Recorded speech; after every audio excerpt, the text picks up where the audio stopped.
Bismillahirrahmanirrahim. Assalamualaikum warahmatullahi wabarakatuh. Selamat pagi adik-adik semua. Baik, sesi kali ini kakak akan membahas tentang materi perbandingan.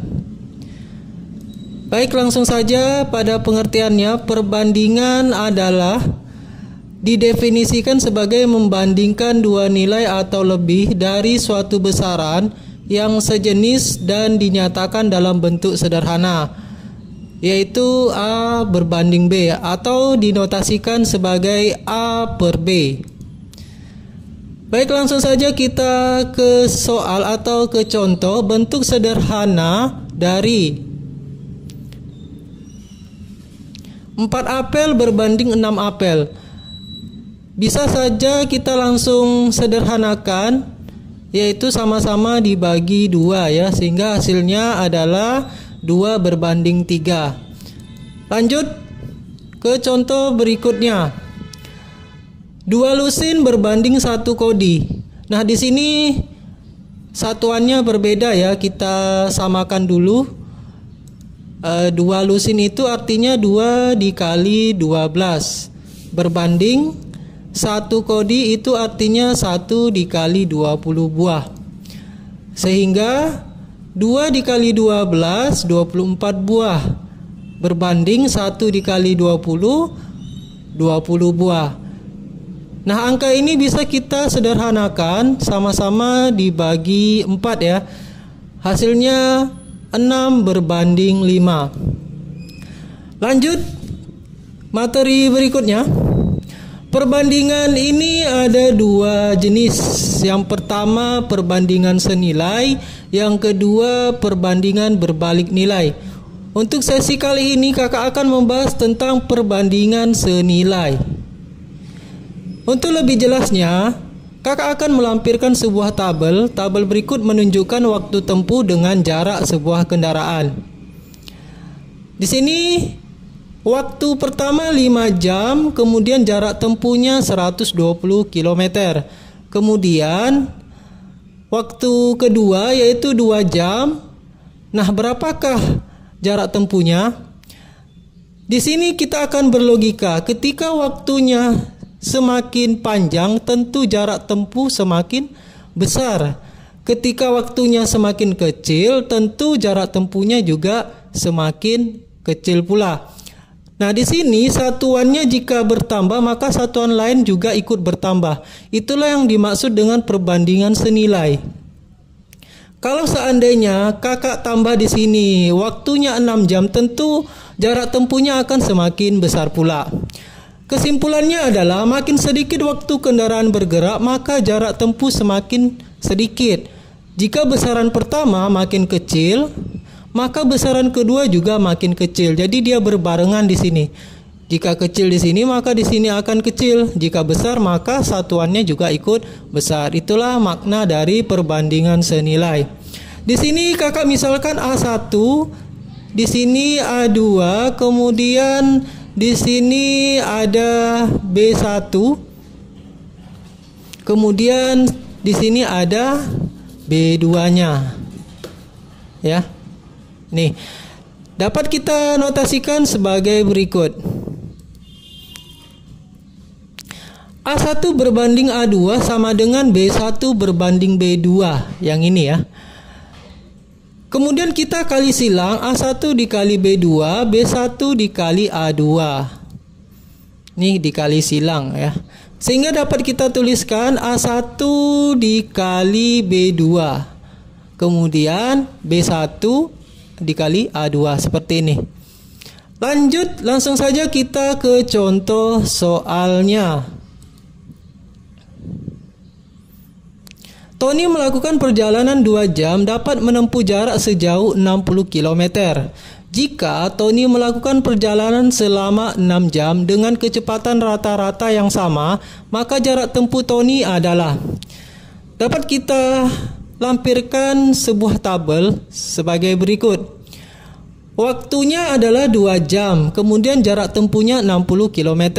Nah, ketika waktu ini kakak tambah menjadi 6 jam ya, tentu jarak tempuhnya akan bagaimana?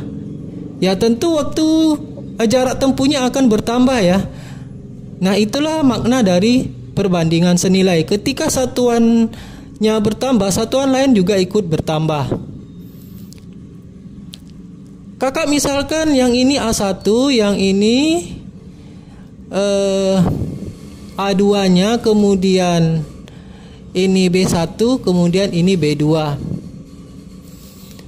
Dapat kita tuliskan rumusnya. Konsepnya A1 berbanding A2 sama dengan B1 banding B2 yang ini ya. Kakak pindahkan ke sini. Kita kali silang seperti ini. Oke, lanjut saja ke bentuk angka ya. 2 berbanding 6 sama dengan 60 berbanding X. Yang ini ya, kita pindahkan ke sini. Kemudian kita kali silang. 2 kali X, 6 dikali 60. Jadi ini kali silang kalau seperti ini untuk perbandingan senilai. Yang memuat X kakak letakkan sebelah kiri. Di sini. Kemudian 6 dikali 60 kita letakkan sebelah kanan. 2 dikali X, 2X ya. 6 dikali 60, 360. Kemudian 2 ini pindah ruas karena perkalian pindah ruas jadi pembagian. 360 dibagi 2, X sama dengan 180. Sehingga hasilnya, kesimpulannya adalah jarak tempuhnya 180 km ya. Ini kesimpulannya. Oke, kita lanjutkan soal berikutnya.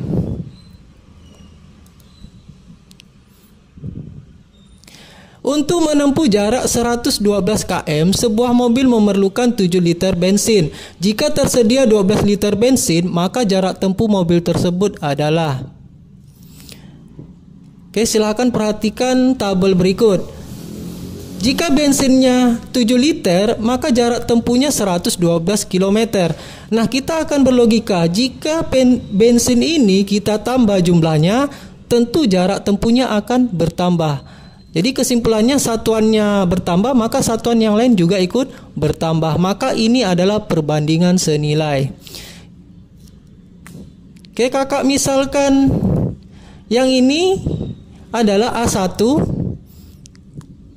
kemudian ini B1, yang ini adalah A2, dan yang ini adalah B2 ya. Oke, langsung saja kita masukkan angkanya.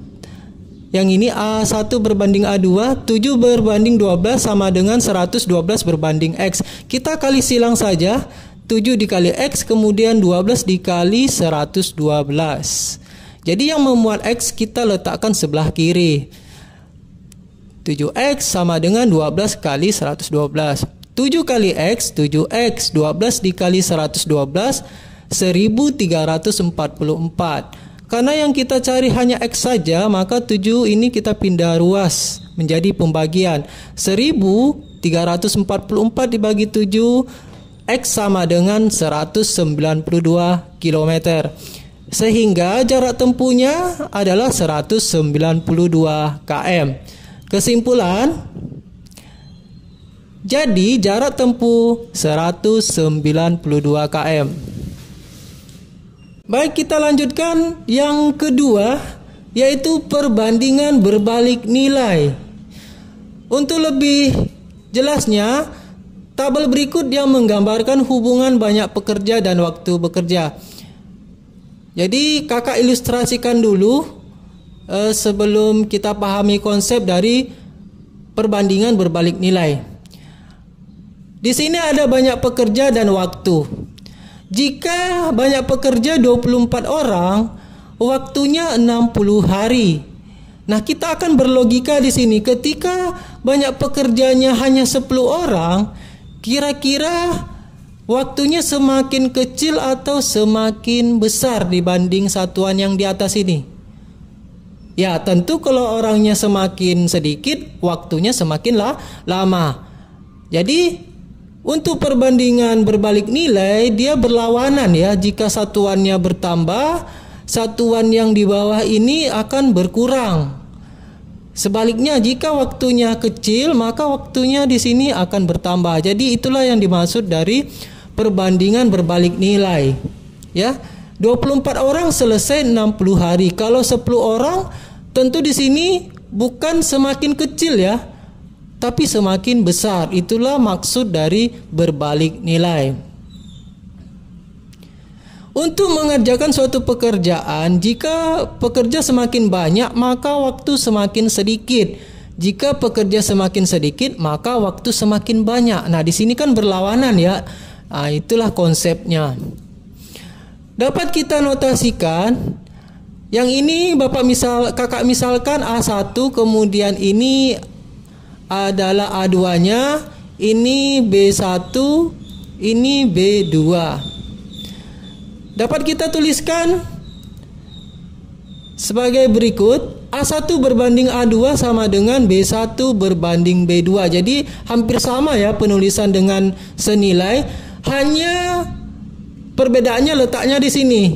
Kita kali A1 kali B1, atas kali atas, kemudian bawah kali bawah. Itulah letak perbedaan antara perbandingan senilai dan berbalik nilai.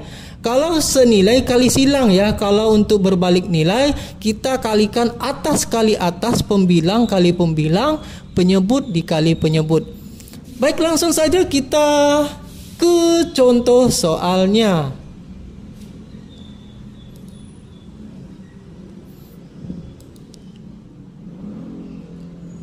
Oke. Baik. Suatu pekerjaan direncanakan dapat selesai dalam waktu 100 hari dengan 24 pekerja. Jika pekerjaan tersebut akan terselesaikan dalam waktu 80 hari, maka banyak pekerja yang diperlukan adalah. Oke, kita jabarkan aja dalam bentuk tabel. Di sini ada pekerja, kemudian ada waktu. Nah, pekerjaannya 24 orang selesai 100 hari. Kalau seandainya harus selesai 80 hari, maka kira-kira pekerjaannya berkurang atau bertambah? Ya, tentu kita bertambah pekerjaannya. Makanya ini disebut perbandingan berbalik nilai. Ketika angkanya di sini mengecil, di sini justru makin membesar angkanya ya. Satuannya makin membesar. Baik, langsung saja kita bahas. Di sini kakak misalkan A1, kemudian di sini A2, kemudian di sini B1, di sini B2. Itu pemisalannya ya. Nah, di sini dapat kita tuliskan A1 berbanding A2 sama dengan B1 berbanding B2, atas kali atas, bawah kali bawah. 24 berbanding X yang ini, kemudian 100 berbanding 80 yang ini. Kita kalikan ya, atas kali atas, bawah kali bawah. Begitu caranya. Kemudian X kali 80 yang mengandung X kita letakkan sebelah kiri, 24 kali 100. X kali 80, 80X, 24 dikali 100, 2400. Kemudian X saja 2400 dibagi dengan 80. X sama dengan 30 orang. Jadi tambahan pekerjaannya, banyak orangnya bekerja untuk 80 hari adalah 30 orang ya. Jadi kesimpulannya adalah, jadi banyak pekerja yang dibutuhkan adalah 30 orang. Lanjut contoh berikutnya.